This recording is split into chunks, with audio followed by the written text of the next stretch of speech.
আসসালামু আলাইকুম। আশা করি আলহামদুলিল্লাহ ভালো আছেন। আলহামদুলিল্লাহ আমিও ভালো আছি। এই যে এগুলো পিঠা ভেজে নিচ্ছি। আমার ফুফু শাশুড়ি এসেছে, শুনেছেন আপনারা আগের ভিডিওতে। তা আমাদের বাসায় আসে নাই, আমার শাশুড়ির বাসায় এসেছে।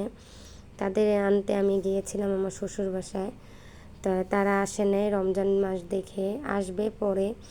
তাই এখানে পিঠা ভেজে নিয়েছি, বেগুনি ভেজে নিচ্ছি। তাই ইফতারের যে যা আইটেম সেগুলো আমি ভেজে নিচ্ছি। তাই আমার ফুফু শাশুড়ি এই পিঠাগুলো বানিয়ে নিয়ে আসছিলো, তাই আমাদেরও দিয়েছে। যারা জামালপুরের মানুষ অবশ্যই এই পিঠাগুলো দেখলে চিনবেন। আমি এই পিঠার নাম জানি না। আর এখানে আজকে সিঙ্গারাও ভেজে নিচ্ছি। তা আমি ফ্রোজেন করে সিঙ্গারা রেখেছিলাম, কিন্তু আমি বুঝতে পারি নাই একসাথে রাখলে যে লেগে যাবে। তাই এই জন্য আমার সিঙ্গারাগুলো একটু লেগে গেছে। তাই যে আলুর চপও বানিয়ে নিয়েছি। তাই ভিডিওটা যদি ভালো লেগে থাকে অবশ্যই লাইক, কমেন্ট, শেয়ার করতে ভুলে যাবেন না। সবাই ভালো থাকবেন, সুস্থ থাকবেন। আল্লাহ।